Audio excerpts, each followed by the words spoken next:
Hello, everybody. Beautiful vegans. Thanks for joining us. I'm excited today to be here with Connie Spence. She's going to give us some amazing information on how we can take action. So if you're joining us, please give StreamYard permission to use your name and let us know where you're joining from. Give us all your questions because we want you to have the information that you need to go out there and make a difference in this world for your country, for this planet. So Connie is the founder of Agricultural Fairness Alliance, and she's a change maker, and we're very welcome. We're very honored to welcome her here today. So welcome, Connie. Tell my guests, viewers, about you. And there's so much that you've done. Tell us, besides the Agricultural Fairness Alliance, what other things are you working on? Yeah, there's an evolution, I think, after you've been vegan for a long time, because you're always kind of having to look at yourself in the mirror to see if what you're doing is working. And so I have done a lot, and I can kind of take you there. But what's going on right now that is probably the most critical thing that I believe exists in our movement is food policy. And one of the biggest bills of our lifetime, as well as on a cadence of every 5 years, is called the Farm Bill. Why is this Farm Bill in 2023 so important? Well, it's important because it sets the stage for billions and billions of dollars of food spending and incentives allocated for the next 10 to 15 years of programs. So if all of that gets incentivized and allocated to only livestock and dairy, as it typically does, then we're basically giving people money to continue to destroy our planet. Not just a little bit of money. We're making them rich to destroy our planet. And so as a founder of a federal United States lobbying group, a vegan membership-based one, what we're doing with our lobbyists is we're hustling to get into these conversations. So the Farm Bill current expires in September 2023. And we had our first DC meetings sort of setting the relationship foundations just last month. And I will be back in DC in the next month, and then again in late January or February to, like I said, I believe this is one of the most critical moments of our movement and of our planet's future. And so what's our success rate? What are we looking at here? What do we need to do to make this happen? Yeah, so as with anything else, people love instant gratification, and lobbying is an instant gratification. So going and protesting, which I've done, and you may have seen the Batman light, it is wonderful to watch. It goes up, someone comes up directly and starts talking to you, and that's such instant gratification. And if they say at the end of the conversation, you know what, I've never thought about this, I'm gonna try, and you feel like I gotta win, right? I win for animals. And I think we fall in love with that approach because it allows us to do it at any moment. It allows us to get that return on investment and quick win. That this other part, when it comes to the longer game, the more strategic game, still dealing with relationships, by the way, I just think that some people sort of push it off to the side and think that someone else is doing it. And the fact is, someone else isn't doing it. When I founded Agriculture Fairness Alliance, I actually thought there already were a bunch of vegan-backed lobbying groups in DC, and there weren't. And so that was where my activism and focus changed, because we have to be in those rooms. We can't wait for these bills to change and then react to what happened, because you can't go back in time. After the Farm Bill gets signed and if all that money gets allocated, there is no protest big enough that will change the allocation of that money. So you have to get into these conversations ahead of time.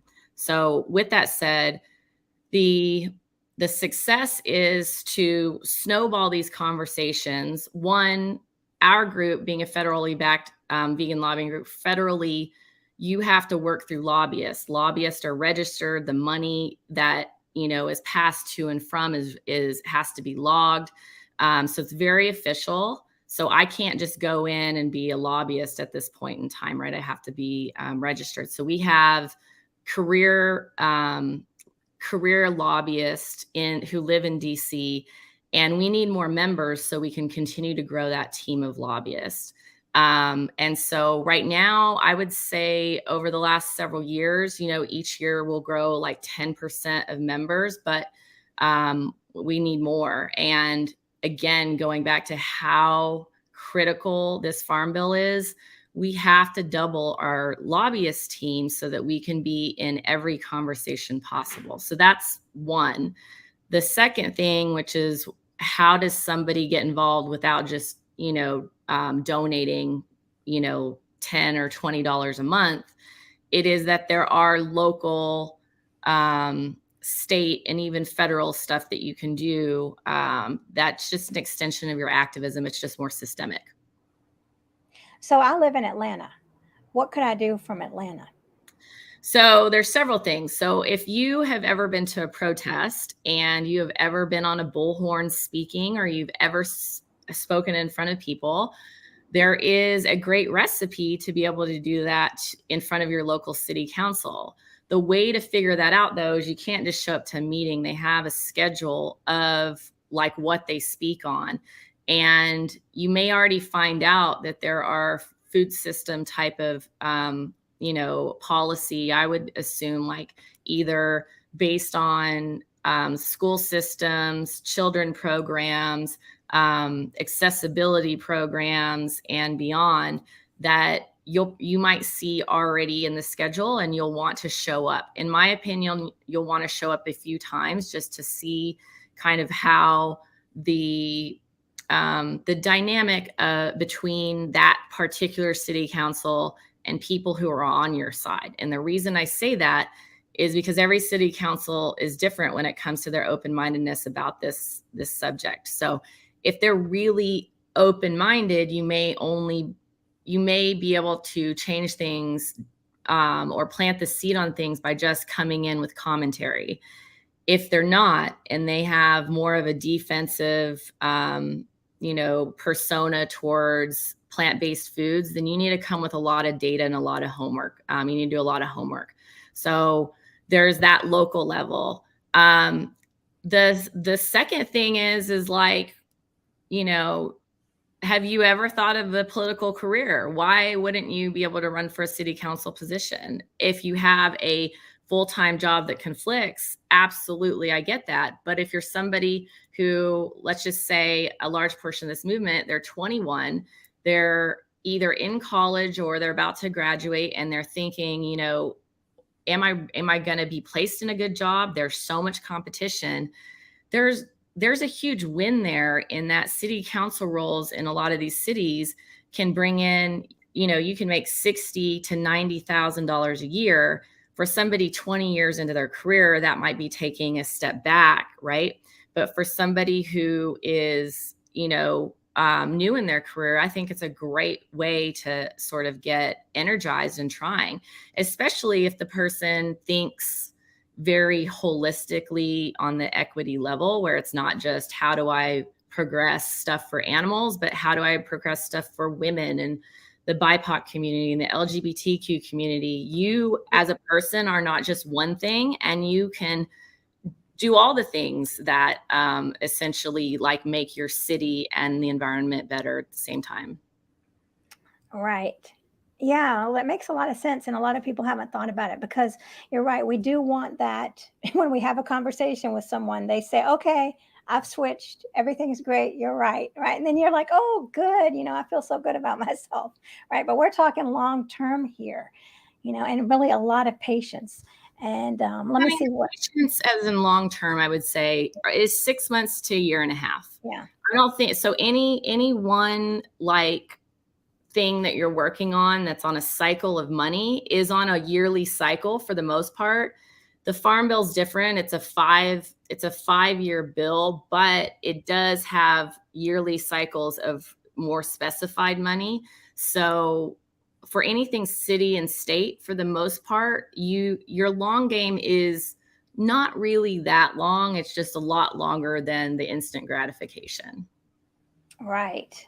And it makes so much sense. Oh, go ahead. No, go ahead. I just want to say, if you had anybody in your audience that has ever been in sales where they're selling something that is, let's just say, more than $1,000, more than the cost of a cell phone, the thought process of that person who is being sold to is comparing other things, because the moment the price gets to a certain point, that consumer ends up making comparisons, because they're like, okay, this is going to cost me an amount of money that I had to save up to for X amount of time, so I'm going to make a longer term decision. So anyone in sales where the sale price is much higher and even exponentially higher than that, it is about a 3 to 6 month cycle. So think of cars, think of houses. Houses might go up to that 1.5 years. It's very similar in that, like, you're basically the salesperson working with somebody who you're trying to convince of something, right? The politicians trying to convince them to do something that you want. And it just takes a certain amount of time to get into the funding, to get the relationship right, to get the language right. And then from there, like I said, it's 6 months to 1.5 years, I think, is completely doable for our movement. It's not too long. Yeah, that is doable. And that makes it more attractive I could see where that would be more attractive to people, Yeah. right? I mean, and let's just say things didn't go the way they wanted, then let's start again, like at the end of that. And it's not always that cycle. So, like, let's just say somebody is pitching something brand new.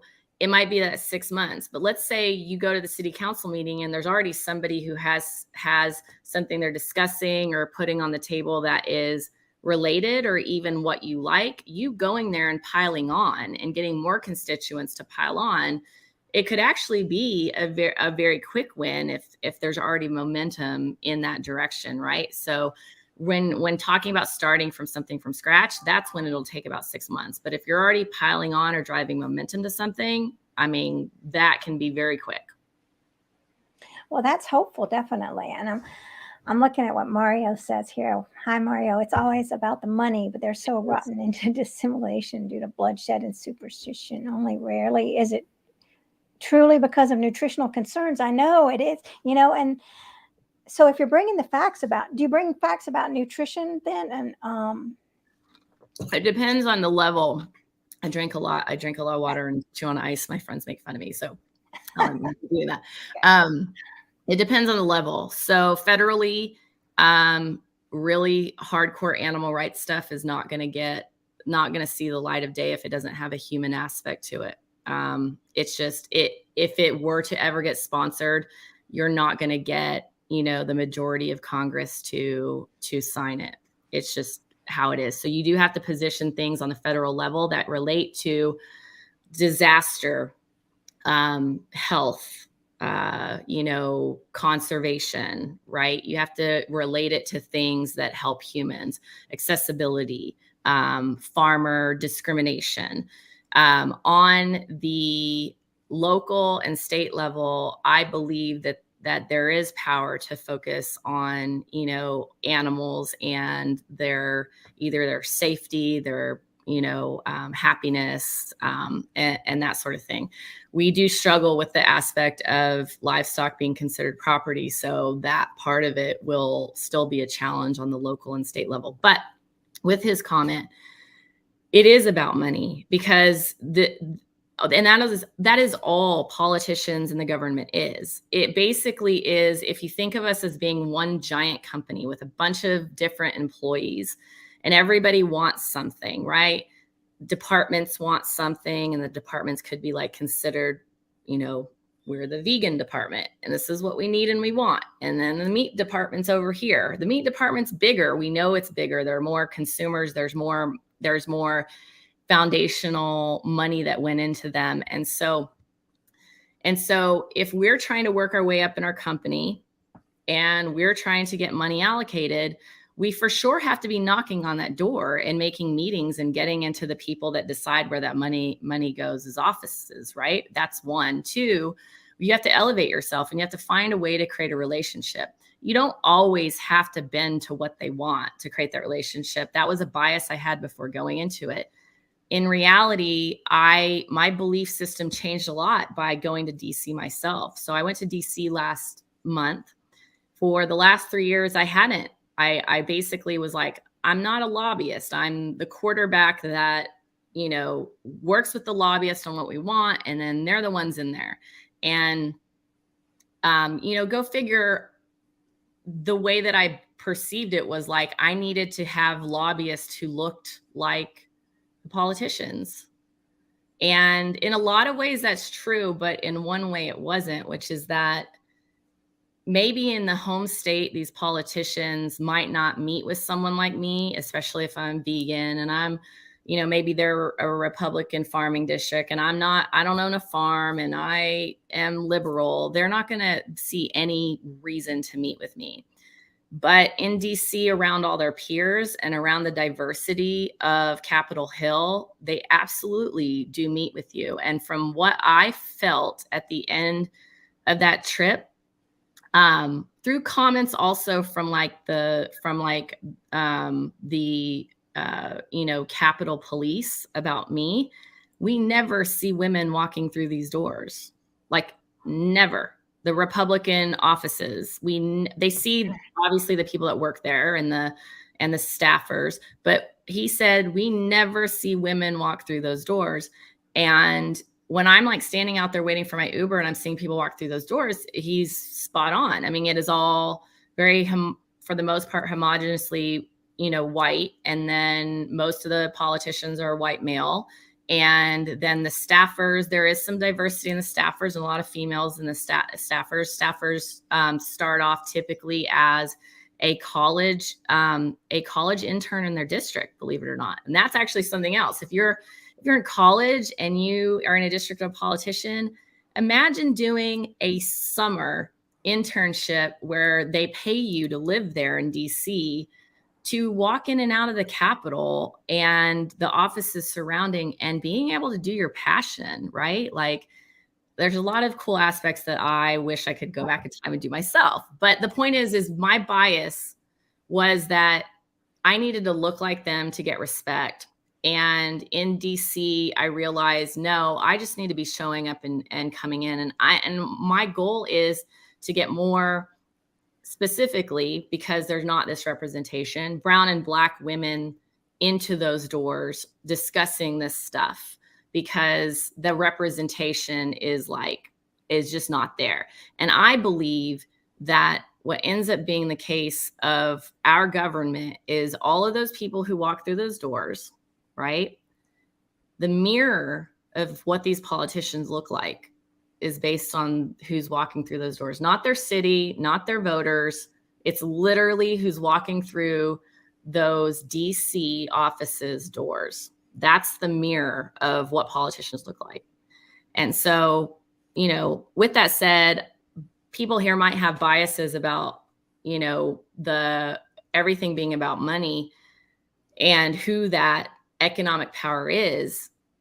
The economic power of who gets the money absolutely is creating a ton of inequality to everybody in the United States, more so to different marginalized communities. But I believe if we start showing up and going to these meetings, that we can get that money allocated to what we want, what we need, and increase the economic power and sequentially the political power of us. That makes sense. Yeah, it does make sense. And it's exciting to hear these stories. Where did you even, I didn't even ask you, how did you even start with veganism? What led you to veganism, Connie? So I'm a product of something that you'll see a lot of arguments online about, oh, you're being too mean, you're pushing people away. I started out as a vegetarian because I saw like a PETA ad on TV, and I tried it out for a month, and then my body reacted negatively when like meat grease kind of got slipped into, food, not slipped in, but, accidentally in the food. And I was like, whoa, if my body's rejecting this, then I'm just going to stay not eating meat. And I gave up everything. I was literally the poster child of all these cheese conversations where it's like, I still eat cheese, but I don't wear leather, and my whole house doesn't have any animal products, beauty products. Everything was like all vegan except for cheese. And then 3 years later, after being vegetarian, one of my bosses, he was brand new and came on board. And back then, this was 2010, you had a hard time, and pre-2010, you had a hard time eating. Like if you were a part of a company and people are like, here's the group event, and you're like, oh my God, I'm going to starve for like 10 hours. And then you go to dinner. It's always a steakhouse with a bunch of animal, faces or stuffed up or whatever it is, like a steakhouse. And like he said he was vegan, and I was like, oh my gosh, the CEO is vegan. This is great, because that means that every event, like naturally, I'm going to be able to eat something. Yeah, that's amazing. So anyways, I actually went vegan because of his story. I gave up cheese because he had like a history of heart attacks in his family, tragedies of family members passing away too young. And he always thought that what he had, with his clogged arteries and all those problems, were a product of just his, family's issues. And some of that is true. I think when vegans say that none of that's true, that's not completely, but to that point, he was making it worse by obviously eating a bunch of meat and dairy. And so he went to his doctor, and the doctor told him he had to do like a surgery, like a stent. So then he found this really hippie doctor. He lives in Boulder. And because he was asking everybody, he's a CEO, has a lot of money. He's asking everybody, hey, like, does anyone know a doctor that can help me? Because, this is serious now. And he was in his early 40s at the time. Mm-hmm. And someone recommended this hippie doctor. And I don't know exactly, because I wasn't in that room, but what he said was that the doctor like came in and basically said, do you have kids, and do you want to live do you want to live to see them graduate from high school? So his kids are like 4 years old at the time. And he's like, well, of course I want to see them graduate from high school. And the doctor is like, basically said, okay, you're vegan starting today, walks out the door, says, come back and see me in like 6 to 8 weeks. He's like, and the CEO is like looking to try to see if they're, when the doctor's offices have like information on stuff, he's like looking to see if there's like vegan diet information anywhere, because the doctor just was like, I'm not going to BS with you about your emotions on this. It's like, this is it or not. So he decides to go vegan overnight, knows nothing about it, loses a bunch of weight because, again, is probably not, having overeating or whatever, because he doesn't know what to eat. But nonetheless, I assumed that with somebody who had like a surgery scheduled, that it would take a year of being vegan before you change anything. It literally took this man 2 months, and he got to remove the surgery. He didn't have to have the surgery. And weirdly enough, serendipitously enough, he contacted me just like 2 days ago, and he said, I'm not vegan, but I still like I've never gone back to eating as much as I do and all of that stuff. And he's still, thriving. So imagine like where he was in that moment to where he's at now. And that's how powerful the vegan diet is. 2 months was all it took. And I don't think he was even 100%. I feel like he had a few cheat days here and there. And that was able to reverse him needing that surgery. And that's when I gave up cheese. And that's where where all of it started. Wow, that's an amazing story. Yeah. Yeah. And so do you make I don't tell him. I talk about him on live stuff when people ask me this, though. I was like, should I tell him in case like I ever land on a documentary or something? He's going to be like, why are you telling? That's a good story. Yeah, it is what made me give up cheese. What do you make? I made some really good cheese the other day. I've been experimenting. Do you make cheese? What cheese? I've done it before. I've done like a mozzarella version on the stove, which I couldn't believe how like cheesy and stringy it was. With any of the like cheesecloths, I have not done that. I'm intimidated by it. I'm sure I just need to like just dive right in, just buy a cheesecloth and do it. So my favorite cheese is Violife, and my favorite butter is Miyoko's, and the Miyoko's butter to me is like I don't know how to explain it. Like it's not just equally as good. Like I would literally eat the Miyoko's butter as like if someone told me that it didn't have fat or anything, I would like eat that as a snack. Well, I love the Miyoko's butter so much. well, I'm gonna have to check it out. And the Violife, I've never had it. I hear it recommended all the time. But I'm glad I was going to ask you that. So yeah, Violife, I like. They have like shredded ones, and then they also have sliced ones. I like that. I also, a trick for people who sometimes feel as though that it doesn't quite melt. If you get spray oil, like it could be anything, it could be hemp or avocado oil, and so let's just say you're toasting a sandwich and you put the cheese on top, any of those cheeses, the string ones. If you spray a light amount of oil, the cheese strings up and spreads out a lot more. That's a little trick. So anyways. Well, that's a good tip. Yeah, because that is people. I mean, it'll look sometimes like just plastic or something. It does. Yeah, spray a little bit of oil. I actually saw there's a fondue place that has vegan options, like the Melting Pot. I don't know if people have. Yeah, they have a wonderful vegan option. I had no idea. And what they put like beer mixed with Daya and oil. And it is like fondue. And it is one of the most, I was like, you use Daya and it gets that consistency. I was like, I don't believe you. And they made it in front of us. It was Daya with a little, not just spray oil. They put a lot more oil and beer, like a little hint of beer. It was amazing. Wow. I'll have to check it out. I love the Melting Pot. I haven't been there in years. I mean, I thought I couldn't go back. Well, I know 2 of them had the entire course. It is fantastic. Fantastic. Wow. That's amazing. Well, I love that story. So I wanted to hit a few topics. I want to talk about the gag laws, in the States.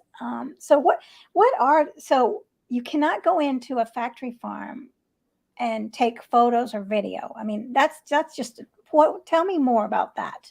I mean, the reality is that the protections of this industry goes so far beyond just access for videos. I mean, it's like any environmental act we've had, they basically have made themselves not have to abide by that.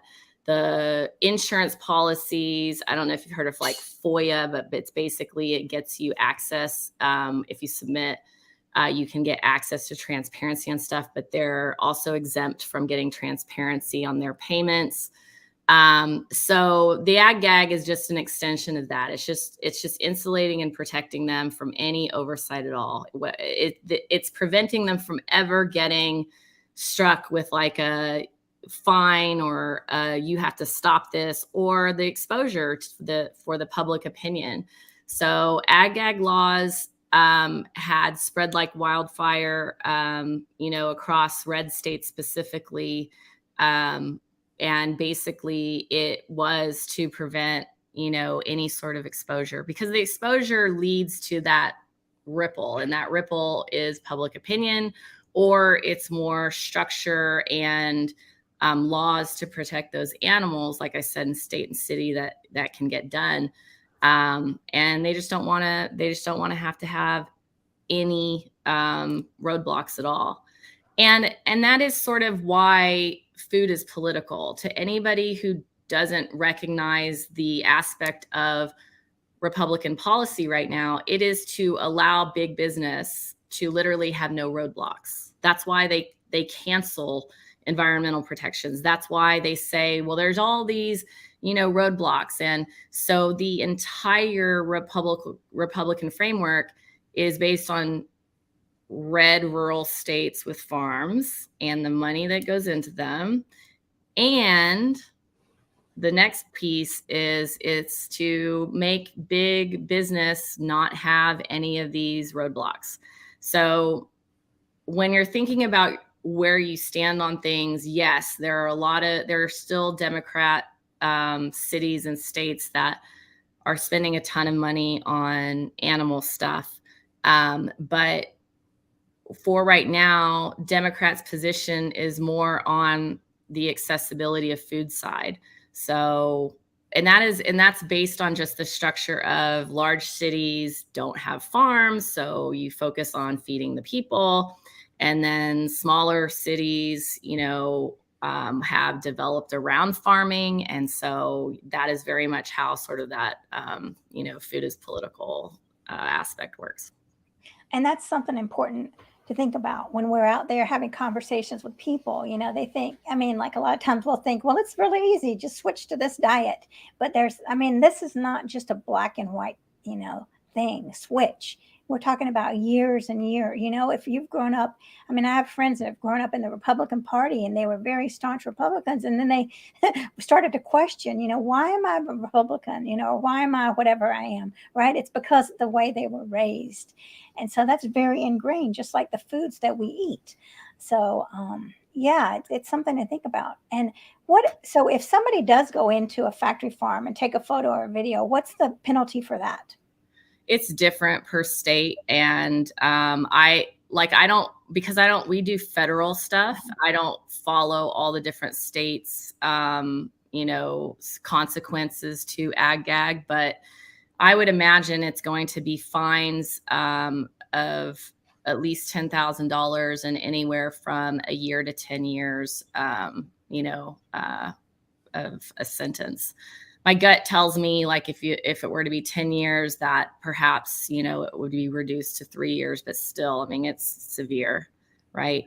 And that's something that you're sort of seeing even on the accessibility side. It's like when a certain group of people want to criminalize people who are trying to just expose something for the wellness of the U.S. more than just, so what I was saying is, I don't think that aspect is just the animals. If farmers are abusing or there's bad conditions, that is a food quality issue, in my opinion, as well.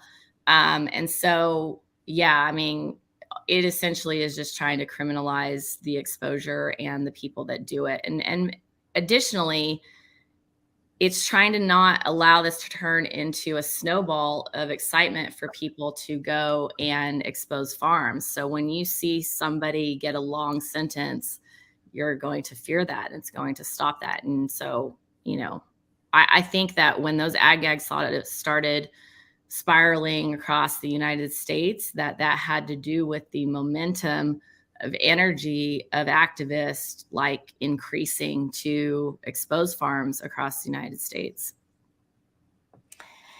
Yeah, it just feels so, it makes you feel so helpless. My gosh, it's sickening. And how have the USDA policies changed over time? Well, they're not consumer focused, and they're not animal protection focused. They're literally all money allocation of programs focused, and it's focused on producers. And that's a big problem with our government overall, regardless if it's a food system, is that all of the people who are making decisions are making it for the producers, whether it's food or it's the, tech companies, or it's like the corporations making things, and consumers and the public, which it's our tax dollars, are not getting focused on as well at all. So what's happened over the last 100 years or so, the first Farm Bill, the Agriculture Act of 1933, was like the first large expenditure and bailout that the agriculture industry got. Obviously in 1933, there was a lot going on. And so you can understand why we would put money into that. So Great Depression, farmers were not only not selling their food, but they weren't able to eat themselves. And so there's this huge oversupply. But again, they're also not being able to make ends meet, and people are going hungry across the United States. We're coming off of, we're dealing with Dust Bowl stuff as well. So don't forget, like, all the environmental stuff we're having right now, that is a sequential result of mass farming. This isn't the first time. Like, they obliterated prairie lands for a 9-year Dust Bowl before, right? So the Agriculture Act at that time was meant to be sort of like a one-time helping thing, and it's turned into, just this obsession from this side of the from producers to continue to get money. So where it's changed is that pylons and bailouts. So there's insurance policies. Insurance policies save them from margin loss. And that's why the system is rigged. And people don't want to hear this all the time, but our veganism can get blocked by all these laws that protect them from ever seeing a loss. And if someone can't see a loss, then supply and demand can't work. And so when we're talking to vegans and our inside voice is discussing like the real next step and the real aspect, we need to be discussing this stuff.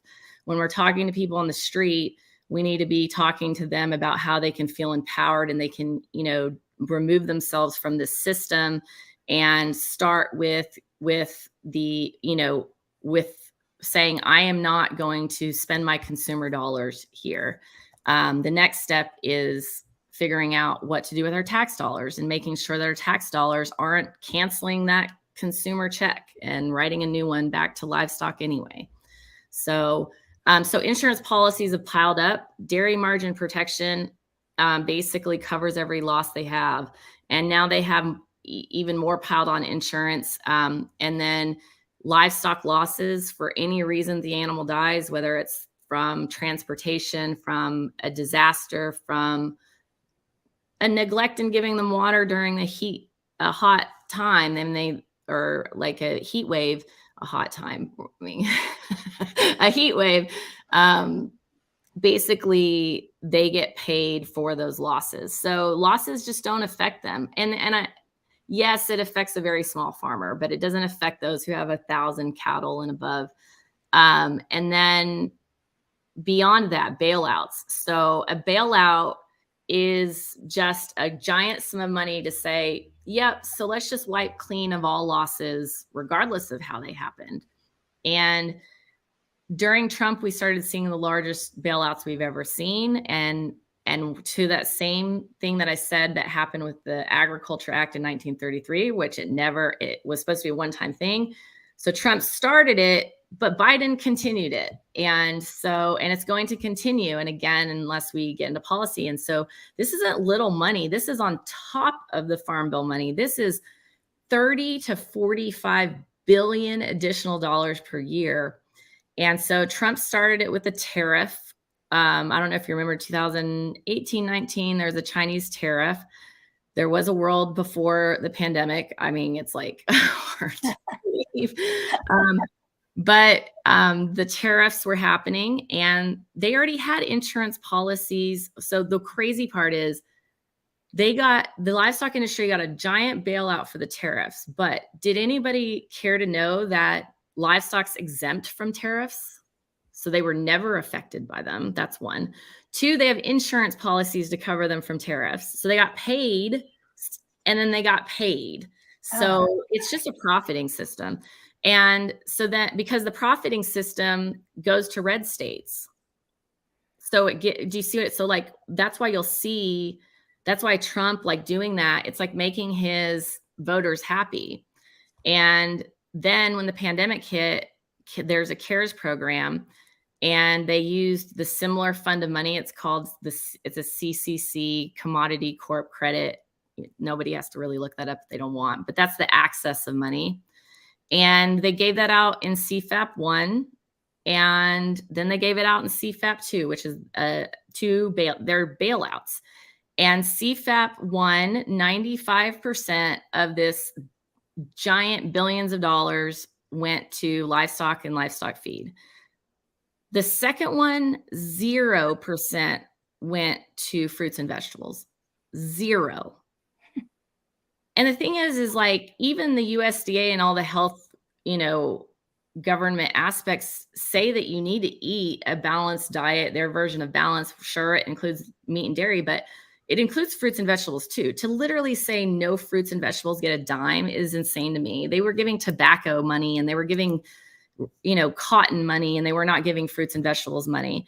So those were 3 giant bailouts in a row.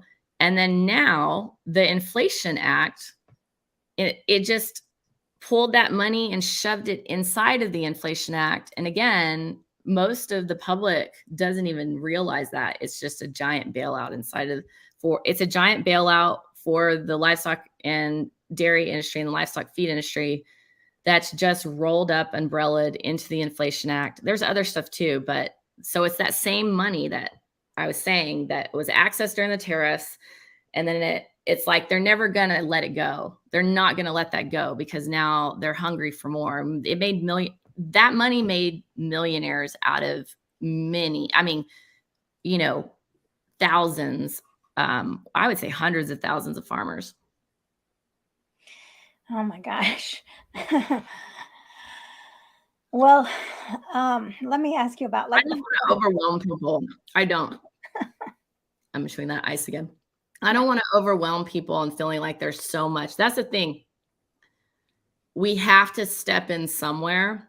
We're not going to be an expert right when we step in. The way that I'm speaking about this, like I didn't know this stuff 3 years ago, and it's not like it took me 3 years to learn it. It's just that I had to allow myself to get really uncomfortable, right? And do something that wasn't my path or my expertise. And I had to figure it out because it has to be figured out. And we have to create that wonderful passion and momentum from vegans who aren't just passionate to give up their time to advocate for animals, but are also passionate to get to the underlying money trail, to get to the underlying, how do I solve this policy? That's what we need to get our passion into, putting ourselves in places that aren't as comfortable and might not be as exciting as, certain activism is. Yeah. And then there are people that, don't want to be doing this. And, they're like, I don't know where I can step up, So this is a great. So much on the side. Yeah. And Deb's got a lot of good comments here. Okay. Let's see one of them. Animal exploitation is built into our social, political, and economic. Yeah, it sure is. And then it's really enmeshed in everything, isn't it? Yes. And here's another good one that she's saying: the school meal programs are all taxpayer supported and filled with animals and their byproducts. Oh my gosh, I know it's scary. And you know what you said about the 0% to the fruits and vegetables is shocking, but oh my goodness. I mean, all the actual inflation results is because of that. It's like all that money goes to people that have gamed the system and are using it for their profit. They're never letting it trickle down to the actual consumer. And then when you leave out fruits and vegetables, that's why we're all spending at least 1.5 times we did 2 years ago, if not 2 times. In California, I'm spending 2 times on my groceries than I did a year ago. On one person, that used to be on having a mixture of fresh fruit, organic fresh fruits and vegetables, and a few vegan meats and a few vegan cheeses. That amounted to $95 a week. It now is $200 for me a week. And I'm not alone. I mean, that pulls down my economic power and your economic power and everybody here. So to Deb's point, it's intertwined in all of that, but it's also squeezing us into a lower socioeconomic class simply because they have favoritism to the livestock industry. So that's why I believe beyond the vegan movement, like everybody should care about this, unless literally you drink meat smoothies and eat meat all day and never eat fruits and vegetables. Like everybody should be concerned by this, because what happens when our taxes bail out them instead of us is that we're footing the bill by being reduced into lower socioeconomic class without even realizing it. Because you think based on how much you're bringing in, that sounds great, right? Like, let's say you have a 2 household income, but it's different because it doesn't have the same value anymore. Yeah. Yeah, and it's affecting everyone. I mean, oh my goodness. I mean, our children are so affected. And we were talking before about the indigenous people. Can you talk a little bit about that? I'd love to. And then we'll go to the comments. Yeah. So obviously, when we're all dealing with inflation, the communities that deal with it the worst are going to be marginalized communities. This goes back to the economic power. When we're giving, and this is factually true, the USDA whether it's whether you want to call it discrimination, whether you want to call it favoritism, they have been favoring white farmers for the last 100 years, and they still do it today. And not just in the sense of like, hey, here's this money. It's also when they send what looks like fraudulent claims, they totally are fine with it when white farmers are tapping into this, like getting 5 times the pay versus 1 time the pay. They're totally fine with that. But when it comes to Black farmers, they literally are constantly rejecting them and giving them nothing. And so the same goes with indigenous farmers as well. So it isn't just favoritism or discrimination, it's economic power, because economic power is political power. So the cycle is that rejecting Black and brown and indigenous farmers keeps Black and brown indigenous farmers not politically powerful, right? So that's a huge aspect to this. Tons of generational wealth is lost and gained through the food system. I believe, and I'm not a historian, but I really do believe that the most systemic racism and xenophobia comes from the way that we allocate money through the food system. And then, so beyond that, on the children aspect, where do children, where do children net out at? It's the classic, the children in marginalized communities are suffering terribly, right? Their parents are struggling to make ends meet. That's why they're going to McDonald's to get the cheapest meal. It is literally all the money they have. And I understand somebody's going to say, well, beans and rice cost X amount of money, but people are time poor. People are working a job and a half, sometimes 2. And a job and a half means they have their full-time job and then they have their side hustle, right? And then they're raising families. It's just not always easy, right? We're time poor. And so with that said, we have to increase accessibility. If I were to leave anything with people in regards to what our number one focus should be outside of the checking off a bunch of boxes in the farm bill, it is accessibility. Because when we can make fruits and vegetables, as well as vegan food, quality vegan food, accessible in just every crevice of the United States, in the same way that you see meat at a gas station, at a liquor store, wherever, when we can do that, that food sells itself, right? Because it becomes more accessible. And so it allows us to not have to be mini marketers and doing activism in front of every store, because now vegan food is there and it's accessible. Imagine even when we hear about, Beyond Meat going into different restaurants and different fast food places, it's very similar. It allows us to sort of let the product accessibility, almost market itself.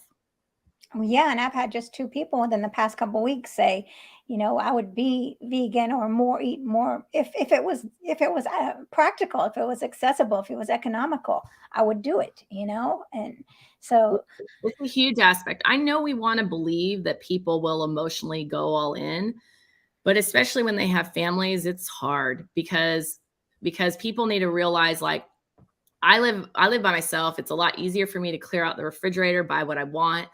But families that have different hierarchical opinion structures, it's just not like it's really difficult, especially with everything going on. And so I want that too, but in the meantime, we need to be making it easier for them, and we need to stop blaming them for not having time. And we need to stop blaming them for not budgeting correctly. And we need to start like focusing on accessibility.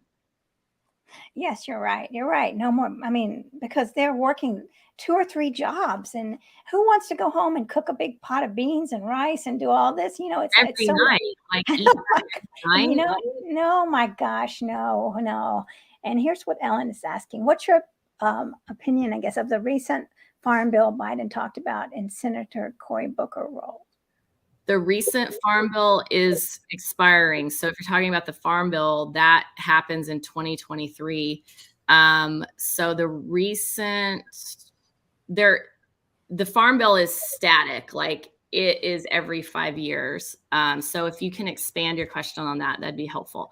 On Cory Booker's role, so Cory Booker is great for getting excitement and conversation going to what what our movement needs. When it comes to standalone bills, the hard part when a Democrat across the board tries to push forward a farm-related bill is you don't understand that everybody, well, the majority, have to sign it. And so the strategy has to be very bipartisan. If it leans too far on the left and it leans too far on animal rights, you're not going to get it passed because you have all of these red politicians that have to sign it as well. So there's a lot of strategy here. One is Cory Booker is doing amazing things and there are politicians that are either vegan or lean vegan. So there's that. When it comes to passable legislation, when you have to think about the red side, you have to create it in a way that incentivizes them through money to do something else. And that something else is plant-based farming. So one of the things that we're doing in the Farm Bill, if you go to agriculturefairnessalliance.org, we have an area that lists our priorities. One of those priorities is basically to expand the conversation that's happening. So remember, we want to create accessibility, and to marginalized people absolutely need to be the focus. So a great win is that conversation's happening and they're agreeing to that. Let's expand access to plant-based foods to SNAP programs. And that's, I believe, is going to happen in the Farm Bill. But guess what? Like I said, that's the focus. I always want marginalized communities to get it first. But with inflation, that means that 40 million SNAP program recipients are going to get more accessible health foods. But what about the 290 million people? Like what are we getting to help with our health and our accessibility? Because health is a huge concern of the White House. And that's nothing. We're getting nothing. But guess what? They're not going to give us money to do that. So what we're doing is we're wanting to increase what producers get. And we have a few upcoming calls with large crop producing groups to do just that. We believe, and it's a due time. The White House constantly talks about health being a focus. And so if it's not just lip service and they want to put the money where the mouth is, then they need to start increasing the money that producers get, fruits and vegetable producers get, so that it trickles to all consumers to be able to have accessibility. Yeah, it would be great. I mean, here's another comment that Ellen said, Mayor Adams of New York, how he was trying to get plant food in their schools. Yes, I mean, that's amazing that's even happening at all. It is a great step. And so I know we're running out of time. I wish we could. I would say that's where people should start getting the participation. So when you're saying like, what can you do locally?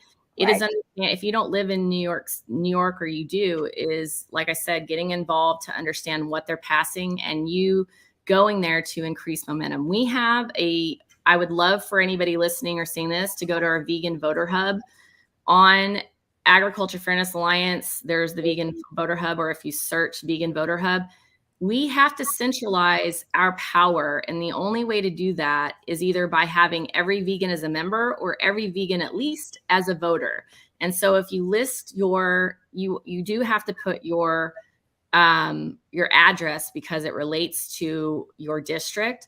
And once we have the ability to know who your politicians are, anytime we're speaking to them, we can point back and say, you have constituents in your district, and even invite you on one of these calls if you ever wanted to be on one and sort of get your toes, dip your toes into kind of what lobbying on a federal level is about. On the level of the local stuff, so Vegan Voter Hub, super important to it doesn't cost anything. It's just centralizing constituents and sharing that out. We should have every vegan on there. And then the thing about what's happening in New York City, that's also happening in the Bay Area. It's happening in LA, mostly larger cities. But again, follow that recipe. You can make that happen in mid-size and smaller cities for sure. You just have to figure out your city council schedule, start showing up, seeing when they're talking about food. And if it's already being discussed, pile on, bring more people, make an activism event, to show up. I don't know. And then if there isn't one on the books, there are groups that will give you the recipe. I have a group from the Bay Area that I'm going to do probably a session all together so that we can talk about that local strategy, because he has a recipe for it, an easy recipe.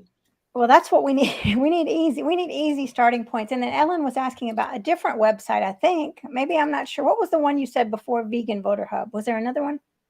Well, so the Vegan Voter Hub, so agriculturefairnessalliance.org obviously has different tabs. A tab on there is the Vegan Voter Hub.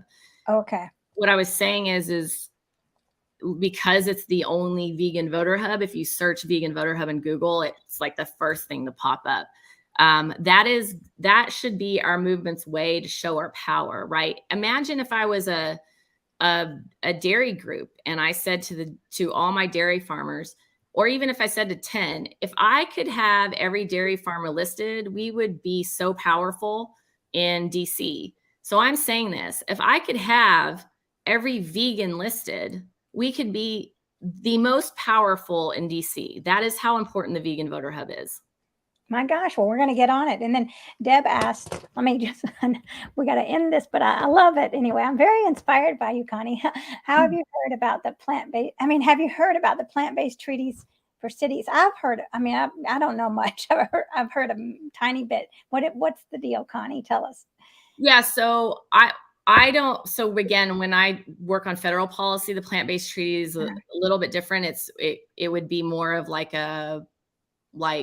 hey, this is a belief system more than this is a policy. But what it's doing is it's kind of guiding people to policy that they could do on a city level. And it's also getting politicians at a local level to say that they agree to those things. A lot of it has to do with the accessibility to school, to reducing money going to meat-based either producers or to programs. And so I think it can be powerful. When it comes to just romanticizing the word plant-based treaty, you have to go beyond that, I guess is what I'm saying. Because the useful part is to start engaging and getting politicians to agree to some of those things that you're wanting to change. So I guess what I'm saying, don't romanticize it like a human's bill of rights. It's not that, and you can't pass that. You have to move in chunks and find ways to get things passed or get politicians to say, yes, I believe in all those things, right? Yes. Yes, because it does sound like you got to make it actionable. And right. So, yeah, I think it's a helpful tool for cities and state. Federally, it can be too. A lot of the themes that they have are farm bill themes that we have, or they're synergistic to them. You can look at our farms legislation as well as our farm bill themes on our website, and become a member on our website if you have 10 extra bucks a month. Again, we have to scale to deal with this farm bill, and I want to give it our best shot as a movement. Yeah, definitely. Thank you so much. And Ellen saying, thank you, Connie, for what you're doing. Yeah, good people like you change the world. And definitely. So where can people find you if if they want to ask you more questions or they want to get more involved? Where can they find you? I appreciate you asking that. So Instagram, Agriculture Fairness Alliance has an Instagram page. It's Ag Fairness Alliance. We have a Twitter that, sometimes we push stuff out. We definitely, if someone's really great at Twitter, maybe, we'll start pushing more Twitter out. And then Facebook, I think might be linked here. If it's not, we can follow up and put a link in the meeting. But it's all, if you search on social media for Agriculture Fairness Alliance, it'll pull up. We didn't have time to talk about the education arm, which is Liberation 360. It's the systemic part that isn't necessarily political. Liberation 360 is another place you can find me. And I have a personal Instagram page, but I don't just talk about animals, and I, sometimes show off like me in like a cool outfit or a hot outfit. So it's like, again, going back to this whole idea, like I am not cookie cutter. I am not the person you'd ever think would be successful walking to politicians' offices. And I need to be looked at as a whole person. I kill it in data and I kill it in presenting to politicians, but I'm not perfect on my personal social media. I sometimes go, I show off me having fun or whatever. So, I love that. I would suggest if you want the very strict, lobbying aspect, to go on Ag Fairness Alliance. If you want the Connie flair that is like,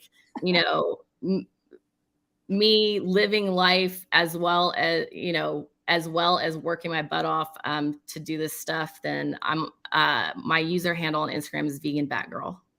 Vegan Batgirl, got it. Okay. Vegan_Batgirl. And the light, do you use that anymore? No, only because I cannot be in like 3 places at one time. I'm already doing 2. So I have my regular day job. And then once I stop that, I work almost all night, with doing this stuff. And if I could replicate myself, I absolutely would. I actually am going to pull it out in November a few times in LA. But you have to understand that police have changed in regards to respecting what is a law and what isn't. I had a lot more power, and activists did, and it's changing. So you definitely need to be careful, in certain cities. Yeah, that's true. All right. Well, I'm excited. I'm going to go sign up for the Vegan Voter Hub and go to vegan_Batgirl, right? Yeah, Ag Fairness Alliance for the for the Connie as a person that talks about food system and rants on current news that both relate to animals as it relates to humans. Vegan Batgirl. So. Yeah. Ag Fairness Alliance. That's the main one. Yeah. Okay. Well, everybody, reach out to Connie, and Connie, please go back and put your information in these comments everywhere, Facebook, Instagram, YouTube, so everybody can find you, so we can really help you. And thank you so much for this great information. You're going to have to come back again. For sure. Thanks for having me. Awesome. All right. Have a good one, everybody. All right. Bye.